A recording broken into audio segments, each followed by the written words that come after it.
ज्या रेव पार्टीमध्ये छापा टाकला गेला पोलिसांनी किंवा पोलीस पोहोचले, जवळपास 156 लोक त्या रेव पार्टीमध्ये तरुणी सहभागी होत्या. त्यामध्ये 78 लोकांवरच पोलिसांनी एफआयआर केला आणि जे अंमली पदार्थाची टेस्ट होती ती फक्त 29 लोकांची तपासणी केली. यावरून काय समजायचं? कोणाला सोडलं पोलिसांनी? कुणाची पोरं होती तिथे?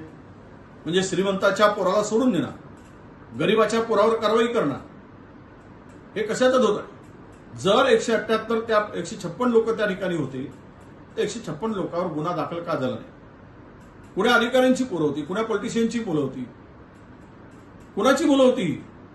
त्यांना का सोडलं? पैसे घेऊन सोडलं त्यांना? आणि एवढ्या मोठ्या प्रमाणात जर तिकडे सगळी पार्टी चालली आणि त्यामध्ये जो काही पोलिसांचा रोल दिसतो तो पूर्णतः यातून कोणीतरी दुखावून ती तक्रार केली, नाहीतर हे राजरोसपणे पुण्याच्या परिसरामध्ये अशा पार्ट्या रेव पार्ट्या सर्रास चालल्या. इतक्या मोठ्या सगळ्यामधून ड्रग्स वापरला जातोय, तरुणाई उद्ध्वस्त होत आहे आणि पोलीस झोपल्यागत महाराष्ट्रातील पोलिसांची परिस्थिती झाली. पोलीस आता निष्क्रिय झाल्यासारखे वागत आहेत. यावरून मला एवढंच म्हणायचंय की ह्या सर्वांची यादी आता आम्ही मागितली आहे. तिथे कोण कोण होते, 156 मध्ये कोण होते, कोण नव्हते, त्यांची नावं आम्ही मागितली आहेत. त्यामध्ये 78 लोकांवर जी काही कारवाई दाखवली गेली त्यामध्ये 78 कोण होते आणि फक्त 29 लोकांची टेस्ट का केली गेली याचाही जर माहिती मिळाली तर यामध्ये पोलीस, महाराष्ट्र पोलीस ही कोणावर कारवाई करण्यासाठी दजावत आहेत हे स्पष्ट होईल.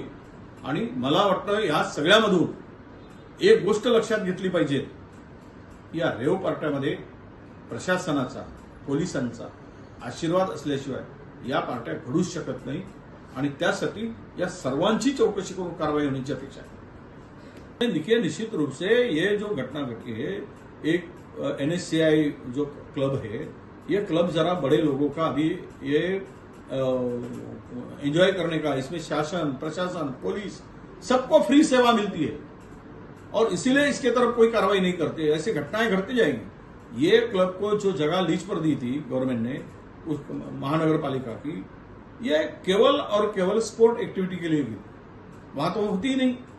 सब कुछ इवेंट चलता है, वहां से पैसे कमाओ, धंधा लगा चुके हैं, करोड़ों का व्यवहार होता है और इस तरह से उस जगह का दुरुपयोग हो रहा है.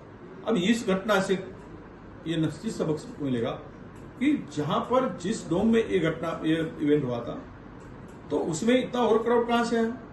इतने लोग मध्य प्रदेश के ड्रग्स लिया होगा, अब झूम रहे थे. एक कंसर्ट में इतना बड़ा लोग आते हैं तो क्या इसका अंदाज पुलिस को नहीं था परवानगी देते वक्त? फिर पर्याप्त व्यवस्था पुलिस ने क्यों नहीं की? मैनेजमेंट ने यह परवानगी कैसे दिया इतने बड़े इवेंट के लिए? ये और लीकर का भी परमिशन एक स्टॉल के लिए था और लिमिटेड लोगों के लिए था. उसकी जानकारी हम ले रहे, हम मांगेंगे उनसे जानकारी. अगर ये 200-400 लोगों के लिए था तो हजारों लोग वहां पे खड़े थे, 12-14 हजार लोग जो भी होंगे, तो इतने लोगों को लीकर कैसे दिया गया?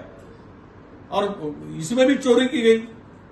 100-200 लोगों के लिए लाइसेंस लेना, वन डे लाइसेंस, और हजारों लोगों को लीकर बेचना और वहां से पैसे कमाना. और इसमें ऐसी घटना होती है. आज एक जान गई, वो बच्ची भी वहां पे सिरे से, अगर 10 भी जान जाती तो इसकी जिम्मेदारी किसकी होती? हमारा कहना है कि इसकी उच्च स्तरीय जांच हो. पहले ये NSCI के मैनेजमेंट के ऊपर और जो ऑर्गेनाइजर है उसके ऊपर ये इसकी जिम्मेदारी फिक्स करे और इसके ऊपर गुन्हा दाखल हो, सदोष मनुष्यवध का गुन्हा दाखल हो, ही हमारी मांग रहेगी. मुंबईतल्या NSCIच्या कॉन्सर्टमध्ये झालेली घटना ही अत्यंत दुर्दैवी आहे. झालेला मृत्यू, खरं तर हे NSCI हे स्पोर्ट क्लबसाठी गव्हर्नमेंटने लीजवर दिलेलं आहे. त्यामध्ये सगळ्या ऍक्टिव्हिटी या स्पोर्ट्सशी रिलेटेड व्हायला पाहिजे. पण इथे मात्र सगळ्या इव्हेंटच्या नावाखाली धंदा करण्याचं काम सुरू केलं या जागेचं होतं.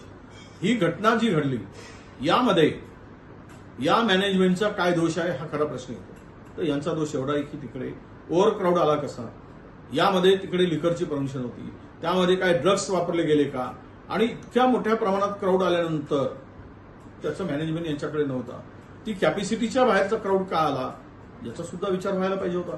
परंतु ही सगळी परवानगी देत असताना मॅनेजमेंट पूर्ण दोषी यासाठी दिसते की त्यांनी या व्यवसायासाठी त्याचा पूर्णतः 100% वापर सुरू केला. हे वापर करत असताना अवैधरित्या या सगळ्या गोष्टी घडत आहेत हे माहीत असूनही त्याकडे दुर्लक्ष केलं.